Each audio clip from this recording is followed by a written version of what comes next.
So Nick, I've seen some people say that SEO is dead, but it sounds like you're saying that you're getting better results than ever. What's going on here? Yeah, the problem is most people are doing SEO the wrong way. They're not looking at what the future is. If you're doing SEO correct, you should be seeing hundreds of percent, 600% even growth in your organic traffic. Wow, 600% growth. And I know you're really focused on the AI SEO side of things. So I'm excited to dive into all of this. We've got Nick Morgan.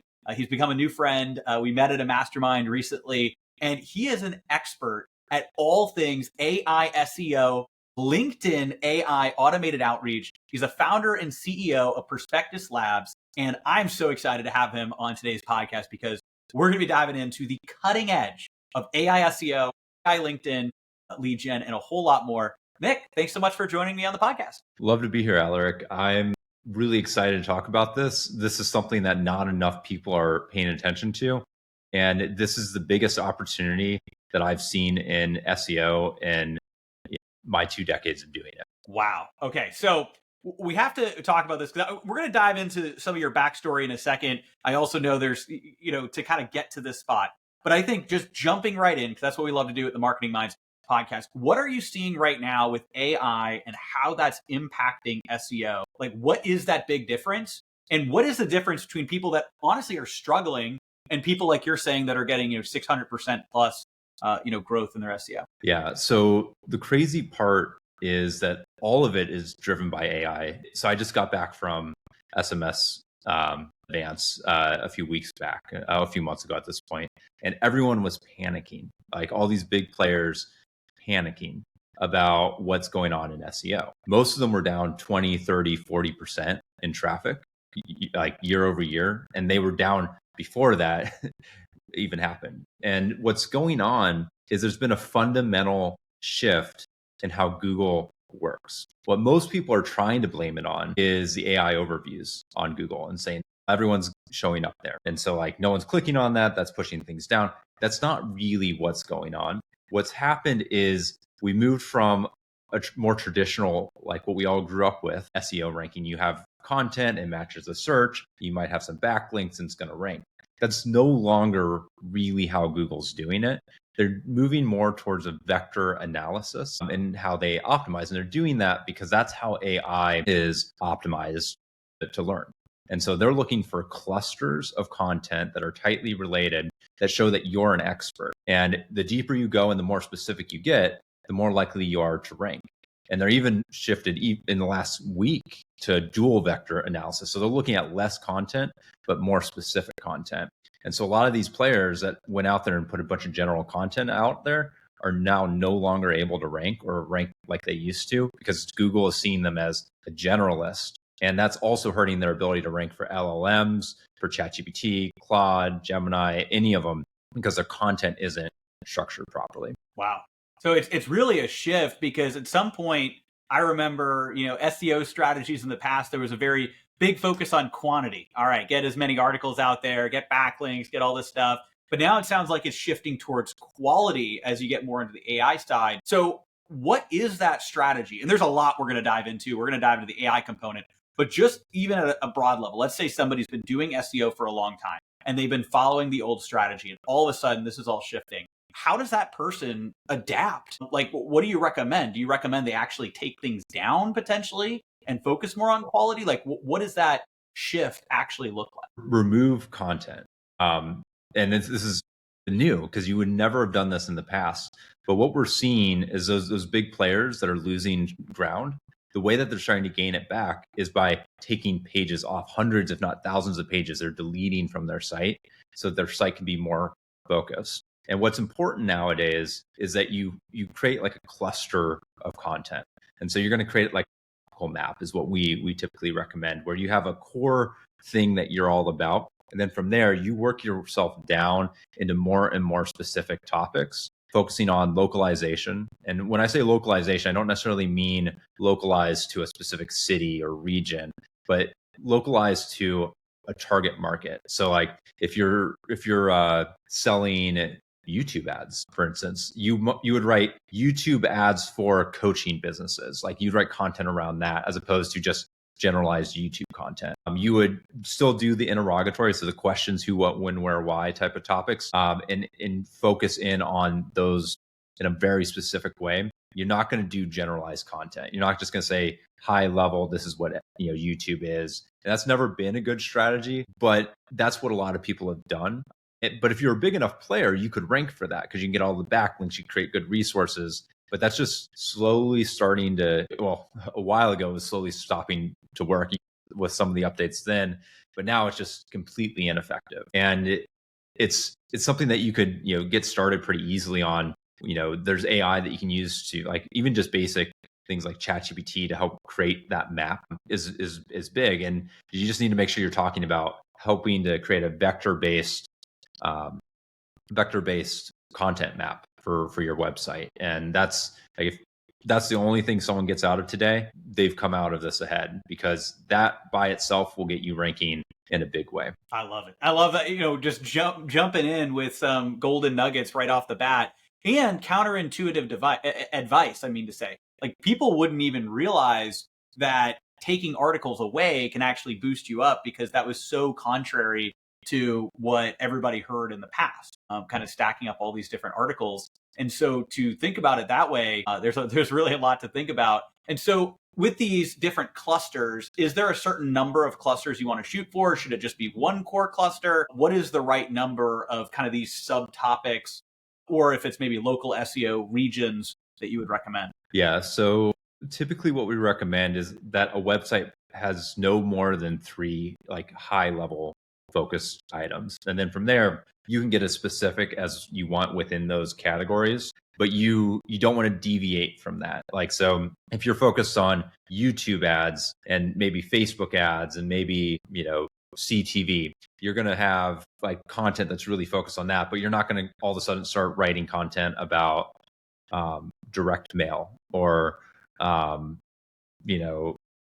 call it email, because that's going to be far away from the rest of your clusters, but you can get as specific as you want within YouTube. For example, you could have YouTube for coaches, YouTube for agencies, YouTube for e-com, YouTube for this, and that's going to get you that more and more specific targeting and clustering. And so like deep, you can go very deep, but not very wide in terms of how to think about it.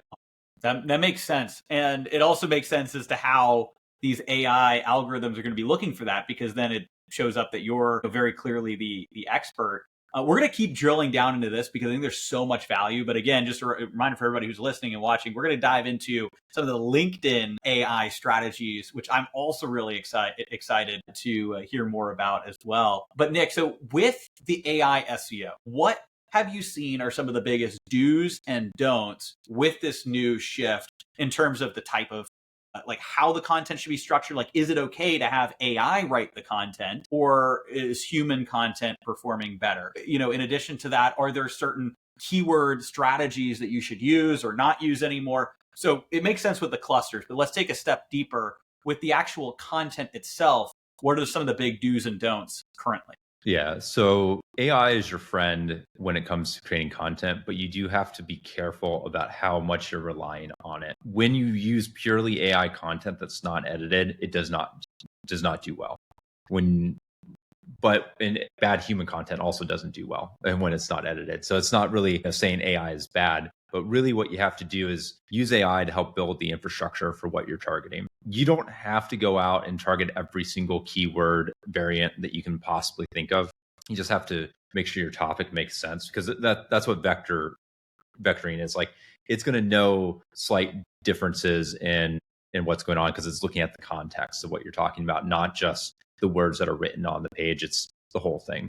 And so typically what we recommend is leverage AI to create the content, then humanize it so that it's not going to be, as AI detectable, and then publish it. And so that's where you're able to get some big gains in terms of speed, but still get the benefit of AI content. And the problem that most people face with this is they're just putting out pure AI content, and the search algorithms and even the AI algorithms don't like pure AI content, which is a little funny, because they're just going to digest it and spit it back out in AI format. But there's from like a very top level content wise, that's what matters. But beyond that, there's some really important technical elements that should go in. I won't go super in the weeds on this, but stuff that your team, like if the listeners that are listening, your team needs to be focused on and making sure that they're taking advantage of. And so that's going to be optimizing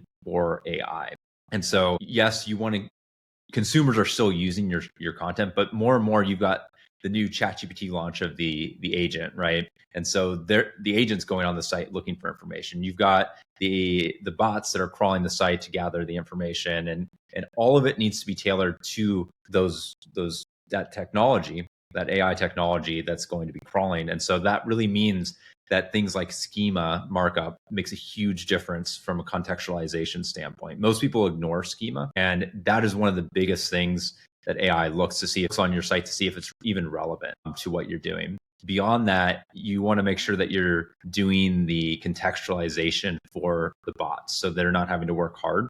So this is things like the NLP keyword mapping, so natural language processing. So there's ways to map keywords to topics and then put that into the kind of the embedded part of the site. And that creates the semantic indexing. So that way, immediately the bots, whether that's Google's bots, whether that's ChatGPT's bots, Gemini, what have you, they're able to immediately know what that content is. And that's what's getting people to shoot up in the rankings, both organically, but also in the LLMs to get those citations. And so most people aren't taking advantage of that, but it's a huge opportunity. And the crazy thing about what's happening right now on Google, there's never been more volatility and people going from unranked to ranked in the top 20 for terms on Google. And that's purely because of this shift that we've been talking about. And the people that are doing the things that we're talking about are shooting up. Like I had a small client, a small local client. Aleric had no SEO presence. And in 6 months, they generated $318,000 in income just from doing some basic SEO work. And so like the revenue is real. And this is a business that, mind you, like $0 the 6 months preceding that from SEO. And it's almost automatic. It's not one of those things that needs to take 6 months anymore or a year. Back in the day when I was working with really large enterprise brands, Fortune 500, publicly traded companies, all that. It used to be a team of 3 people working nonstop for an entire year to get to even start seeing results. And after that, you might start getting traction. Nowadays with AI, you can do the same thing in a matter of hours or days. And that's allowing small companies to be able to take advantage of the opportunity in a way that was never really accessible to them before. It's pretty crazy, but anytime there's something that destabilizes where the incumbents have been, the people that have, actually built themselves out, it gives an opportunity for disruption for the new people. So I think it makes a lot of sense that what is a challenge for people that have been doing SEO for a long time is actually one of the greatest opportunities for people just jumping into it.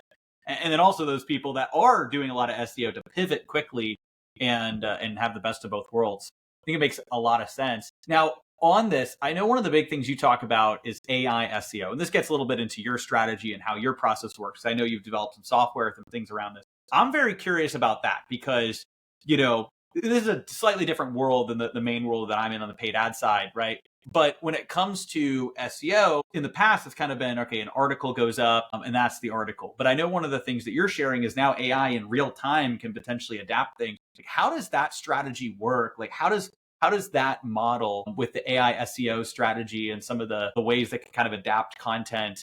What does that look like? Yeah, so that's part of what has really changed the game for us over the last couple of years. And so we've been providing these types of services for a long time, but we've really been gaining a lot of traction in the last 18 months as technology has gotten better. And so we're able to put a script on someone's site, intercept the code in real time, optimize it in real time, and deploy it to get results really fast. And that's both from a technical standpoint, a content standpoint, an AI LLM optimization standpoint, and a localization standpoint. We're able to do all those things with the click of a few buttons and a script on a site. And that allows us to move a lot faster. And it's almost crazy the speed at which we're able to see results compared to what used to be possible. And so like when you think about the days of like writing title tags, meta descriptions, alt image text, resolving like canonical issues, which is one of the biggest, whenever I audit a site, almost every single site has problems with canonicals or the robots file, or like even being eligible to show for like the open graph or the knowledge-based fact questions, like the Q&As on Google. People just were not optimizing for that because it takes so long and it's just super time consuming to do. Or even like the internal linking structure on like of a site. Like how many people do you think are going through every page of their site, creating relevant links to other pages of the site so that way the bots know how to crawl and what content's related? No one's doing that. And that's at least the people that were doing that, we're paying, tens of thousands of dollars a month and huge teams to execute. Now we can do that by detecting that in real time, seeing like if there's an issue with a link or if something you're linking out to another site is now going to a 404 or 301 page. We can just see that, fix it, and deploy it all without slowing down the site. And if Google releases an update, we're able to make that change in real time to adjust to what the algorithm is now focused on. Whereas before, if Google made a change, you had to spend months re-updating a lot of the content that you're going after. That just simply doesn't have to be the case anymore. It's a very interesting new world that we're living in. And so, we'll talk a little bit more about, some of your software, some of the different things that you're doing a little bit later on. But want to kind of make a shift into AI LinkedIn lead generation. We talked a lot about the AI SEO. There's so much that you can do with all of that. And we're going to actually continue that conversation a little bit shortly here. We'll get a little bit deeper. But when it comes to the AI LinkedIn lead generation, I know this is something you've been really diving into lately. And you were telling me a little bit about this and some of the results in terms of, calls booked, things like that. Like, what does this LinkedIn AI outreach strategy look like? And how is it different than what other people are doing? I know some of the answers to this because we've been talking, but we want to just share a little bit about what that looks like and how it's different.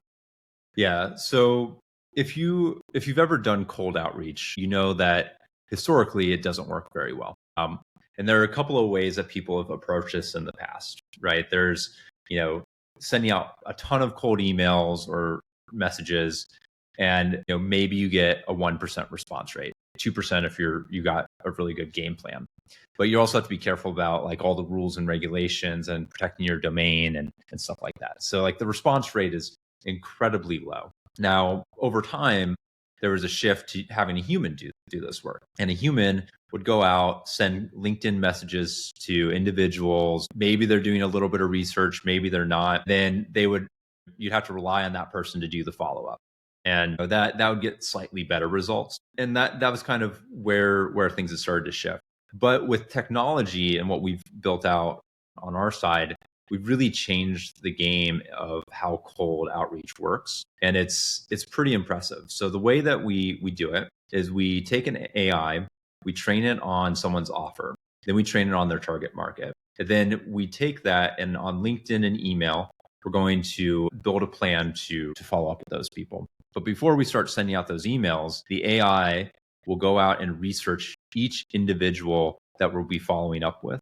And so it's going to go out and look at where they went to school, what content they've posted, any podcasts that they've been on, what they put out on social media, what type of language they use. And it'll build a model for each individual about what they're likely to respond to. And so we start sending out those messages. So they might get an email, a LinkedIn message, a connection. We'll go out and endorse a skill, and we'll communicate with that person back and forth all the way until they book a sales call with your team. And so there's no work being done by a sales rep or anything in terms of generating those responses until a call is booked. And that's been crazy. It saves money in terms of like hiring someone to do that. But the thing that's really nuts is the results that we've been seeing from it. We've been seeing response rates, so people actually replying to these emails, as high as 34%. So this, when you're combining LinkedIn and email, 34%. And beyond that, what we're seeing is as high as 2/3 of the people that are replying are asking to book sales calls. And so this takes it from a high volume game to a game where we're focused on getting just the right leads that are likely to convert, that are right in your core market. So you're not having to send out hundreds of millions of emails to really see results. And if you want to see scale, even sending 150 or 300 messages out like has a huge impact on results. And you're able to do that. And the best part about it is, and I think most people forget this in marketing, and it's the average number of touch points that someone needs to have before making a purchasing decision, depending on the industry, is like between 15 and 25. Most people, when they're sending out cold emails or LinkedIn messages, send one or two, and they wonder why nothing happened. The AI is going to follow up and connect and keep going and answer their objections and get them to that booking much more efficiently than any human could ever do. And I know one of the things that you were saying too is that this AI is actually trying to figure out in real time what somebody is most likely to respond to. And of course, it sounds like you've really cracked the code on that. If you have 34% response rate, when the average, like you were saying, in the industry might be 1 or 2%. So that's pretty remarkable. What is that kind of message outreach, and how is it different than what somebody might send that gets a 1 to 2% response rate? Like maybe you could kind of give just to even visualize what this might be that would get such a high response rate. Do you have an example of what that might look like, or how it might be different than maybe the standard either cold email or LinkedIn message other people might be sending? Yeah, it's what we call adaptive personalization. And so when you think about how traditionally you send out emails, whether that's really any kind of email, most of the time when you're sending out a marketing email, it's a template that you're using. You might input a few dynamic fields, but mostly the message is the same. This is not that. This is highly focused on who that individual is. And so this might be someone that, like, let's say I'm a web services provider. Like I'm going to do cloud hosting, right? And so I'm trying to find candidates for that. And I just saw that, Aleric and I had a conversation about how I use AI and do all this stuff. And my AI might see that this podcast happened and then reach out to me and say, "Hey, Nick, I just saw your podcast that you did with Aleric, and I thought that it was really impressive. And your AI technology is really solid. And I learned X, Y, and Z from it. I'd love to grab just a few minutes of your time to see how you're using, like, how you're managing your bandwidth with your cloud infrastructure. I'm just really curious about that. Can we get a call on the books?" Like, that's super personalized. It's someone that I feel like actually listened to what I had to say, and we use that to kind of like really go deep, and then we continue to learn from that and see what they're likely to respond with. And so that might be a podcast, it might be a blog that they've recently written, but we're trying to find that identifying characteristic that's going to get them to respond. And you're never going to be able to do that with like a personalized, like just standard template. And even a human, think about what that would take for a human to identify that.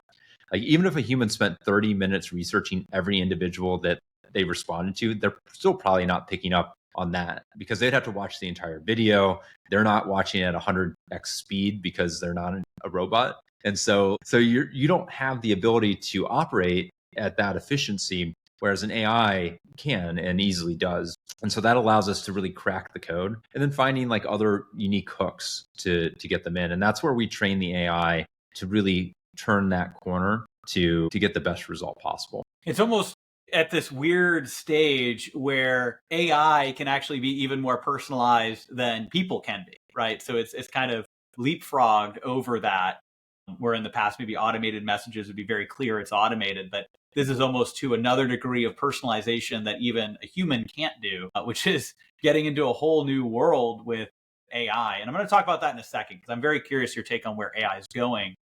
But in terms of AI tools, and I know you're going to share your kind of process, right, which is more of a combination of service in the software suite that you've put together. So we'll talk about that in a second. But in terms of other AI tools, is there anything like that you're using right now that you recommend, or other ways that you're leveraging AI in addition to what you're doing with SEO and with LinkedIn outreach? Yeah, so there's a bunch of tools out there. And I'm sure that you use a good amount of them too in your business, but I really enjoy tools like HeyGen and like 11 Labs for content like personalization, especially 11 Labs, because you could train it on your voice and then use like our tools to send out voice messages to people, and that's super powerful. I've been really enjoying playing around with Gamma for presentation management, Manus for really complex like tasks, and it's so many out there right now. The one thing that I'll caution people on is just because there's a lot of tools out there, they're not all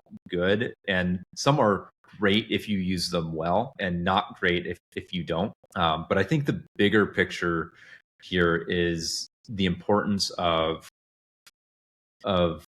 truly integrating AI into your business. So some of those tools, these are tools that can be integrated to help you out with like your systems and processes. Hopefully your listeners aren't like this, Aleric, but what most businesses are doing is saying, hey, I use ChatGPT to answer some basic questions and help with my email. I've integrated AI into my business. And I would argue that is nowhere near integrating AI into your business. That's like not even the bare minimum. That's what my grandma does on the weekends. That's like not remotely where this industry is heading. And I'm going to make a bold prediction that in 5 years, businesses that haven't fully integrated AI into their core business systems will not be around. I just don't know how you will be or even be able to compete. And so that doesn't necessarily mean that you have to be an AI expert, but it does mean that you have to start working with people that are going to help you do that integration into your business. And that should be from everything from marketing to fulfillment, operations, all the way down to chat bots and how you interact with customers. And there's not enough people taking action on that now. And it doesn't have to be expensive. It really doesn't, to get started on those types of optimizations. Yeah. I completely agree. I mean, everything is shifting so much with AI. It's getting more and more prevalent, and needing to really implement that and not just do the simple, I asked ChatGPT for their opinion. It's really incorporating it into all the different aspects of what you do. So same thing with us on the ad side, from AI ad targeting to now AI, with Google VO3 to create different ad hooks, HeyGen as well for that, and content, to AI to script winning ads, and so on and so forth. So there's definitely a lot of opportunities to integrate that, and it's just going to get more and more. So kind of moving along with the prediction, you shared that. Where do you think specifically AI SEO and then AI, lead generation, LinkedIn lead generation, where do you see those going? And I'm sure you're, really following on the cutting edge of that, and as you're building all of this out. But where do you see the two sides of that? Let's start with the SEO, like AI SEO. Where do you see that going in the future, especially as more and more people use, different chatbots to ask their question versus using Google and more search engine based browsing? Yeah, so I think that there's going to be a sizable movement, or a continual movement, towards people using the AI solutions like the ChatGPTs, Geminis, etc. And so that's going to create this unique opportunity for people to really start ranking in those scenarios, like where AI is going to allow you to show up in the actual LLM models. There's going to be this gap where the big companies aren't moving fast enough, and the smaller, more agile companies are, where they can come in and become that dominant player. I think it's going to be almost like a gold rush of opportunity for anyone that wants to take advantage of it. It's kind of like the early days of Google ads, or like even Facebook ads in the early days, where if you just were showing up, you're making money. And I think the people that are willing to do that are going to see huge gains, and it's going to be really hard to unseat them once they become established. And that's kind of where SEO started. And those big players that started ranking on those really competitive terms and they became the dominant players, they kind of sat back like, hey, well, we've done it. And they made a lot of money over the last couple of decades, but that's just not the game anymore. But there's an opportunity to grab that. And anyone that's willing to take it can do it. It's almost like going back and buying Bitcoin when it was under $1, right? I don't know that it'll quite grow that crazy, but it's one of those unique things that people that know and act are going to be the ones that are making all the money in the years to come, and all the people that don't are going to be sitting there wondering what happened. Yeah. Definitely is a gold rush on that side. And actually, that leads me to a follow-up question on that is how do you track the AI, at least in terms of the chatbot, kind of the AI responses, including your business? Because, with Google, you've got the Google, Search Console, you got Google Analytics, there's a lot of different ways to track different things. But now with AI popping up, I know that's one thing that I've had clients tell me that we popped up in ChatGPT and then they became a client and it's like, oh, that's amazing. But I don't know where to go to actually see how many times am I popping up in ChatGPT? Like what's actually happening? Is there a way to see that? Do you think there will be in the future? Is there a workaround? I'm curious how you track some of that. Yeah, so it's a great question, and it's a big hole in the market right now. I do think that at some point there will be tools like Search Console for these, chat systems. They don't really exist now. So like the most insight you're going to get is through like your UTM parameters and Google Analytics. So you'll be able to see where traffic came from. But keep in mind that traffic is going to be low. Because people aren't necessarily leaving chat. So they're going to click, but even though you might get 1/10 of the traffic, that traffic should convert at a crazy high rate. And so it's just a different way of thinking about how all this works. And I do think that where we're heading is that ChatGPT and Gemini and all these tools will start having business portals where you can see this information, but also start to help optimizing for that. And so like there's a lot that is kind of out there that is still kind of needing to be developed. Outside of that, we have tools where we just go out and kind of run basic searches or chat to see kind of what's being returned in different markets. So we'll kind of replicate different regions of the United States and see like, are we starting to rank the way that we want in those areas? And so that's really kind of like a roundabout way of doing it. And you can kind of control that if you build out like an API tool set. It's not perfect. But it is, I do think we'll see more and more of that as time comes, tools that are actually going to allow us to track. But what you have to do is kind of take action before all those tools are ready. Because I think if you wait until those tools for measuring are fully built out, you're going to be too late to the game. Yeah, that makes sense. Exactly. It's like sometimes you have to take the imperfect action now to be far ahead of the people that wait until it feels like the perfect moment. And then it really has already passed them because the conditions are so good. Everybody else sees that and other people have already taken action already. And so it actually ironically makes the conditions not as good, or at least to get outsized results. So I completely agree with everything that you're saying. And also, I for one am excited for when they're going to add ads. I think they're probably going to do the same thing. They're going to come up with analytics and like a business portal, and also the opportunity to run ads in these chatbot platforms as well, probably all around the same time. And I think the people that jump in, it is going to be such a golden opportunity. And I know myself and other people I've talked with, and probably yourself too, are like, yeah, of course, we're all going to jump in on ads. And if we're all thinking that, maybe it's not going to be like, but the thing is, most people, yes, the people that listen to this podcast or are watching this podcast, us, the people in our mastermind groups, we're thinking that way. But the average business owner, the average person is not thinking, I want to jump on this AI SEO or on this AI, ads once that comes out. So just the fact that you're here right now and listening and watching this, you are ahead of the curve. It's just what do you do with that information and actually take action? And I think that's actually a really great segue, at least when it comes to the AI SEO and the AI LinkedIn lead generation. I know you got some more golden nuggets. Actually, I also want to hear where you see LinkedIn going, in just a second. But this, I think, is a good transition. Where can people find out more about everything you do, Prospectus Labs, how they can actually start to implement AI SEO, LinkedIn AI lead gen? Where can people find out more? Yeah, so definitely people can come to our website. It's perfectuslabs.com. We've got information there. We also do free consultations to kind of analyze where you're at with AI currently and assess where you need to be going. So what's really interesting in terms of like another little golden nugget for you guys is the average site. Let's say you just have a small 150 to 300 page website. You've gone out, you put out a little bit of content, you're getting kind of started. When we analyze it from an AI perspective, the average 300 page site has between 5 and 10,000 issues preventing it from ranking in AI search and truly ranking as best they can on Google. And it's just purely because the amount of work that it would have taken to execute that would not have been possible to do. And so like if you've got a site that's more than 10 pages, you've probably got some work to do, but the opportunity when you do execute that is incredible.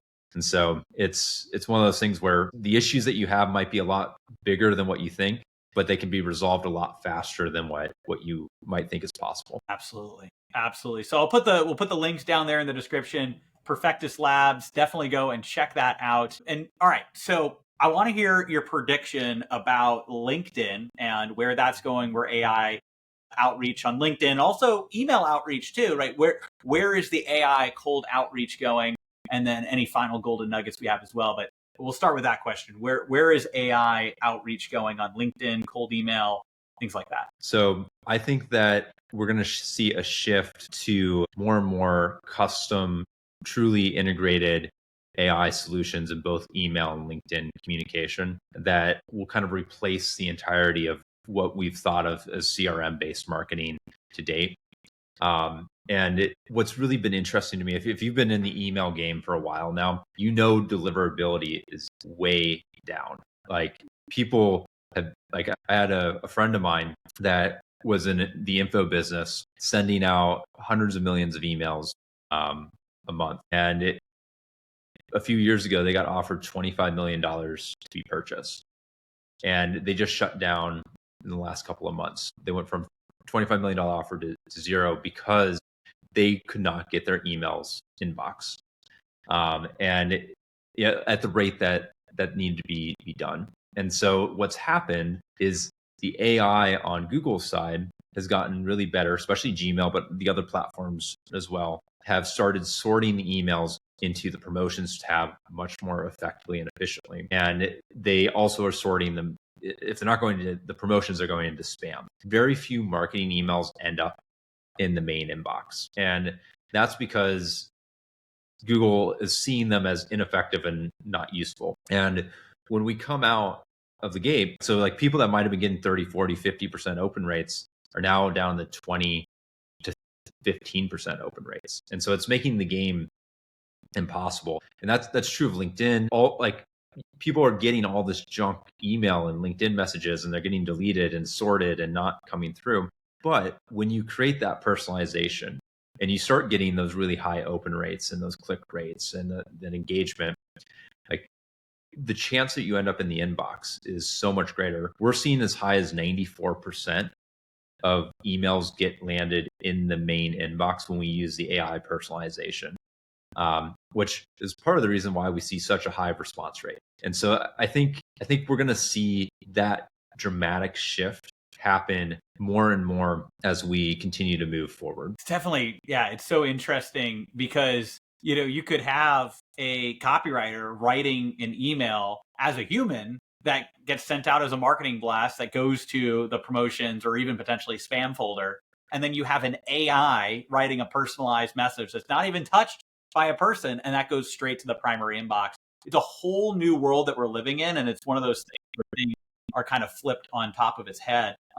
Nick, this has been fantastic. We love to end the episode with a golden nugget. Is there a final golden nugget you want to share with everybody? Maybe something we haven't covered yet today that you want to leave our listeners with? Yeah, I think we've talked about the growth of both of these programs and how effective they are. And I've thrown out a couple of dollar figures in terms of like how much they can lead to.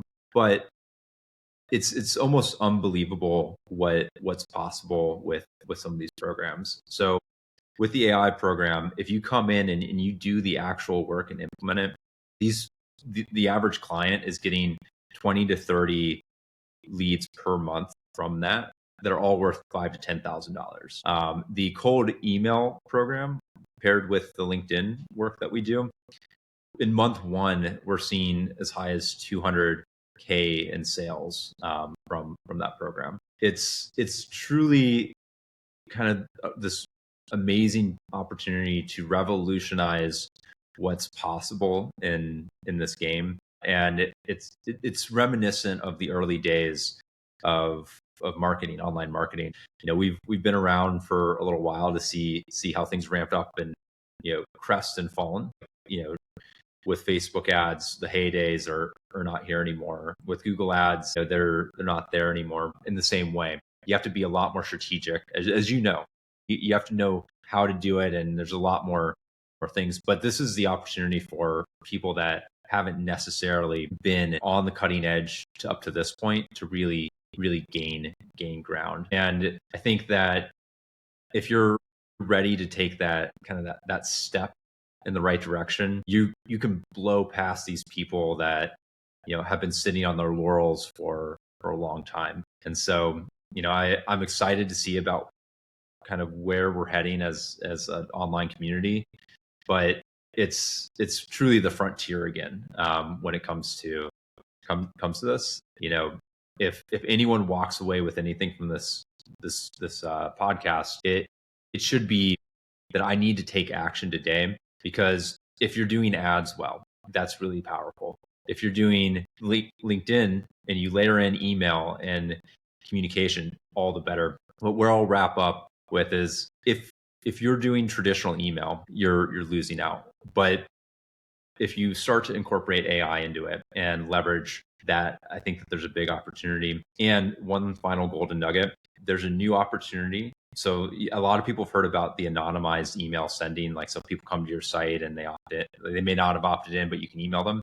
There's now the ability to do that based on what they search on Google. And so if they're searching for something, they may not click your ad, but you now know that they're in the market for it. Or this is kind of like the old search remarketing stuff.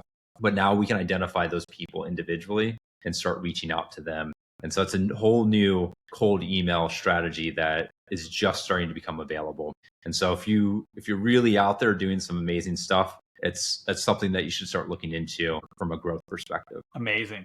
So many opportunities, and especially with everything that AI is putting out there, there's going to be even more in the future too, which is fantastic. And I know, Nick, you've been on the cutting edge. I've enjoyed jamming with you on this podcast, but also off of the podcast as well. We've had some fantastic conversations. So this has been amazing. Thanks so much again for sharing all of your insights. We'll put those links down in the description below. I really encourage you to check that out. Like Nick said, this is the cutting edge right now. And the timing it's one of those things. You want to be an early mover for things like this. So I love it. Thanks so much again for coming on the podcast, Nick. This was fantastic. Thanks, Aleric.